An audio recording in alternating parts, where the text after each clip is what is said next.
Hey guys, so I'm going to be ranking my top 10 favorite games of all time. This list is purely based off my opinion and isn't based in any objective categories. So without further ado, let's just get right into it. Now, number 10, I've put a game that might surprise some of you. That being Assassin's Creed Origins. Now, despite the current state of the Assassin's Creed franchise, I still think this game is absolutely amazing. Now, I know a few of you might want to levy criticism against me because I put an Assassin's Creed game in the top 10 best games of all time. But honestly, this game just stands out to me in a lot of ways, and here's why. I'm a pretty big Assassin's Creed fan. I played all of them except for Valhalla and Mirage, and I just think this is the most all-around solid Assassin's Creed game. This game has an amazing long story that doesn't overstay its welcome, great gameplay that, while different from past Assassin's Creed games, still holds its own in its own right, and a simply breathtaking open world of Egypt. Now, I was really debating whether to put Assassin's Creed Brotherhood, Origins, or Black Flag in this spot, but I overall decided on Origins. Because while I love Brotherhood, it was more a continuation of what Assassin's Creed 2 did, and it had some major pacing issues in the final act. And honestly, Assassin's Creed Black Flag would sweep the floor with these games if it wasn't for the tailing missions. The tailing missions in this game really suck, and they make up like 20% of the whole experience, so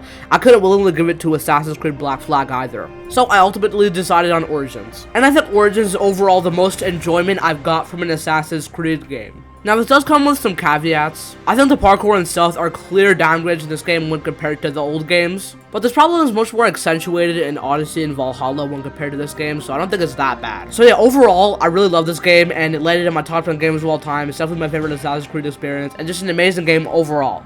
I'd highly recommend it, even in 2024, like 7 years after it came out. Alright, so number 9, I put the Resident Evil 4 Remake. Now, this is a game I played relatively recently, but I absolutely loved it. It has a campy yet bombastic story, amazing gameplay, and fun boss fights. But honestly, the main thing I want to focus on is the gameplay, because honestly, it's the best part of the game, full stop. The gunplay is just so satisfying, and Leon is insane. He's up there with Kratos and Doomslayer as one of the most badass gaming characters ever conceived. It has never been more fun to mow down zombies than in this game specifically. Each weapon is insanely satisfying, and don't even get me started on the melee takedowns. Another thing I liked about this game is that every game nowadays feels like it has to be 40, 50, 60 to up to even 100 hours, but this game doesn't have to. It's like 20 hours long, and it doesn't overstay its welcome, which is something honestly I like in the modern day. There's nothing worse than a game that's good for the first few hours, but then gets just more and more dull to play as it goes on. But yeah, jokes aside, this game is overall an amazing package, and it never gets boring throughout its 20-hour run. Now, I've spent all this time talking about the gameplay, but how is the story? After all, the story of the game is another quintessential part of the experience. And honestly, it's pretty good. Don't get me wrong, it's not Last of Us or Red Dead 2, but it serves its purpose and it's fun while it's at it. It's pretty campy, but that's more in service to the original Resident Evil 4, and the campiness does not get annoying or anything, so I'll give it a pass. Plus, games nowadays are super serious, and it's honestly kind of refreshing to see a game that doesn't take itself too seriously. So overall, there's a lot to love about this game, and I'm barely scratching the surface. So overall, the Resident Evil 4 Remake is amazing, and it definitely deserves a spot in the top 10 games of all time. Alright, so at number 8, I put one that you guys might have expected from a mile away, and that is Grand Theft Auto 5. Now, I know this is a pretty cliche choice. I mean, GTA 5 is literally the most successful piece of human media ever made, but it's undeniable how it changed the industry and that it's just a spectacular game overall. You have the freedom to do whatever you want in this modern, parodic sandbox of Los Santos. It has a good story. While not being the pinnacle of Rockstar's work, it definitely leads into this game's strengths of literally just doing whatever you want. Not to mention the heists and all the other missions in this game are really fun to do. Now, the game's story is great, but then there's the hellhole of GTA Online. Now, don't get me wrong, I like GTA Online. I have dozens of hours in it. But if you somehow haven't played this game before, I mean, it's literally the best-selling piece of media ever made. But still, if you haven't, just be prepared for hackers and griefers galore. But yeah, the amount of freedom you have in this game is insane. And honestly, the sheer open world madness just allows for some of the best fun you've ever had. And it's also why many people like myself have hundreds of hours in this game. And I guarantee like half of my playtime in this game is just me messing around in the open world, not doing missions or anything. It's that fun to just drive around and see what you can get up to. So yeah, with GTA 5 being the way it is and 10 years old, I don't think I only speak for myself when I say I'm super excited to see what Rockstar cooks up next. At number 7, I put God of War. Now, this is another game a lot of you might have expected to see on this list. But what can I say, this game excels in almost all aspects and is a phenomenal package overall. From the amazing weapons and combat, to the at times methodical but superb story that'll keep you hooked for the whole entire game. Now, switching up the God of War formula was a bold choice by Sony, but it definitely paid off. And those switch-up resulted in games that many would consider better than their former counterparts. Now sure, there are some caveats, like the game technically not being as bombastic with the set pieces, but overall, I think the Switch paid off extremely well. Not to mention, the story is one of the best stories told in the gaming medium as a whole. It has some great characters with Mimir, Kratos, Atreus, Baldur, and Freya, great set pieces and boss fights, which the God of War games have always been known for since the first one released, and a great payoff that left to set up for an amazing sequel, which I haven't finished. Now, I kind of have God of War Ragnarok just sitting in my Steam library waiting for a good opportunity to play. You see, I bought it when it released, played 8 hours of it, but then I had so many games that I was playing at that time that I just couldn't find the time to finish it. So I'm kind of just waiting for a time to restart the game. And when I inevitably do, who knows, maybe it'll live up to the lofty expectations I have for it. Hell, it might even surpass the original, who knows. So overall, God of War 2018 is an amazing game, and it's definitely deserving of the number 7 spot on this list. Some would have even placed it higher. At number 6, I put Batman Arkham Knight. Now, this is another game some of you might raise your eyebrows at, and I can kind of see why. The story being disappointing to some people, combined with the overindulgent tank segments, meant that this game was pretty polarizing on release. But I absolutely love this game. I think the story was handled well. There could have been some better things done, overall pretty well. I mainly enjoyed the Scarecrow and the Joker in Batman's head, aside from like the actual Arkham Knight, because it was very obvious who that was going to be from the very beginning of the game. I think while the Arkham Knight story wasn't handled terribly, people were just expecting Rockstar to do something outside the box, and it really just didn't pull that off.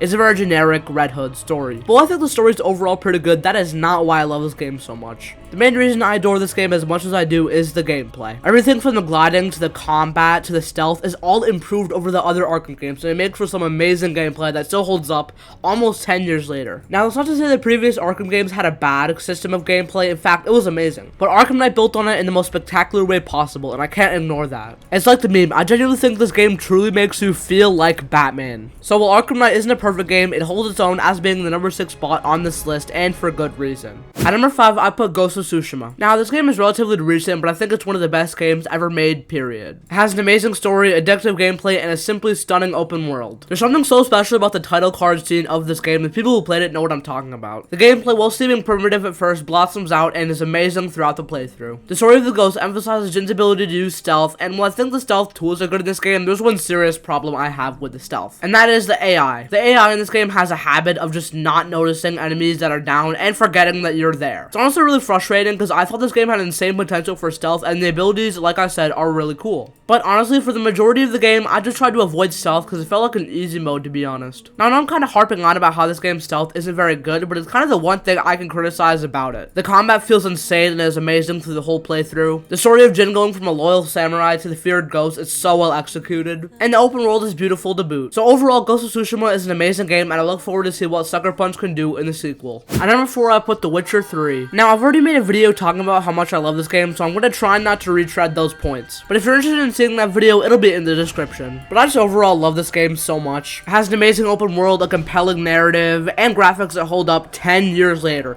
Yes, this game is almost 10 years old, and it looks and plays like this. Now, this was a lot of people, including myself's, first foray into the Witcher universe, and it does a really good job introducing the basic concepts, like the Witcher signs, Ciri, the Wild Hunt, and all that. This game is very long, but it's one of the few games that actually keeps the adrenaline up through the entire runtime. I don't remember reporting this game where I was ever like, damn, this game's gone on for way too long, it should end. Despite the story being over 50 hours long, it never really gets too monotonous. Even when the story gets sad and emotional, it never really feels boring in any way. And I think that kind of ties back into how much content is offered in this game. From the side quests that straight up feel like main quests, to the Witcher contracts, to the horse races, to playing Gwent, it all just ties together to an amazing experience and truly immerses you into the shoes of Geralt of Rivia. Now, The Witcher 3 was definitely lightning captured in a bottle, but I have faith in CD Projekt Red to deliver an amazing experience for Witcher 4 that is on the horizon. Alright, we're about to get into the top 3, but before we do, I'm just going to point out some honorable mentions that nearly made the list, but were short in some way. Now, the first one of these games is The Last of Us. Now, The Last of Us is one of the best games ever made, there's no denying that, but as of recording, I have not finished it. I'm around 70% through the game, and I might make a video on it once I finish it to see how it stacks up to these other games. Another game I think deserves to be here is Just Cause 3. Now, I don't think this game is really of the same caliber as the other games on this list, but I felt wrong not to mention it because of the destruction. The destruction in this game is really cool. Now, another game I want to put in this category is The Legend of Zelda Breath of the Wild. Now, this game is undeniably of the caliber to be featured on this list, but I simply haven't finished it yet. I'm pretty near beating Ganon, but I haven't got the true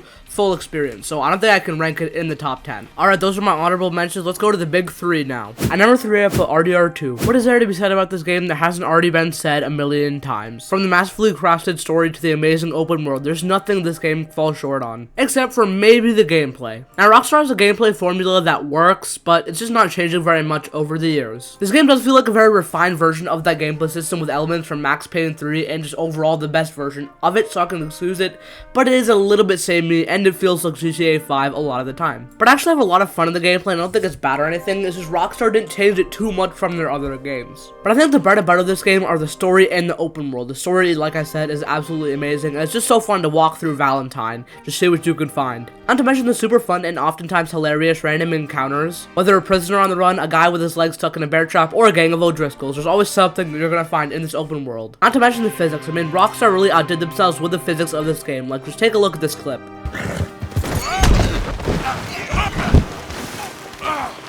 This is just one example of the hilarious yet spontaneous things that can happen when you're exploring this world. So overall, this game is amazing. It's one of the best games of all time, and it's a lot of people's favorite game of all time, and honestly, I can see why. So at number 2, I have Elden Ring. Now, RDR2 and this game were highly contested for the second spot, but I overall decided on this game being the better video game overall. Now, don't get me wrong, I love RDR2, but there are some things that this game does that other games just cannot replicate. It's that good. From the amazing open world to the intricately designed boss battles to the sense of satisfaction after you beat that one boss you've been stuck on for 2 hours. Now, this was the first and only Souls game I've ever beat so far. I intend on doing more in the future. Elden Ring got me into the Souls series because of just its open world game qualities and how good it was as an open world game, or so I'd been told. The people saying that were not exaggerating in the slightest. The open world is huge without feeling too overwhelming, and the sense of grandeur and exploration is always there. There are so many different bosses in this game, and they all feel unique from one another. They don't feel like copy-pasted from one area to another. The story, while not being the focal point of the game, is still pretty good, and the lore goes really deep. So overall, Elden Ring is a spectacular game, and definitely deserves the number 2 spot on this list. At number 1, I've put Minecraft. Now, I'm willing to say that this is probably a nostalgia pick. After all, I have been playing this game for a really long time. But I think there's more to it than that. I think this game has kept my attention so long because there are basically limitless possibilities. You can go ore mining, build whatever you want, or go hunting monsters. I don't think I've ever played a game with more freedom, but some do come close like Terraria, but that's more about boss hunting, and Minecraft just offers the best freedom of any game, period. But there are some caveats to this. Most of Minecraft's yearly updates are pretty incremental, and they don't change too much about the game overall. And the gameplay and graphics are probably considered pretty outdated by today's standards. But what can I say? I love this game, and I'll probably always continue to love it. Alright, that was my top 10 favorite games of all time. If you made it to the end, a like and subscribe would be greatly appreciated. But yeah, other than that, I'm out. See you guys next time. Also, if you enjoyed this video, check out this one where I reviewed God of War.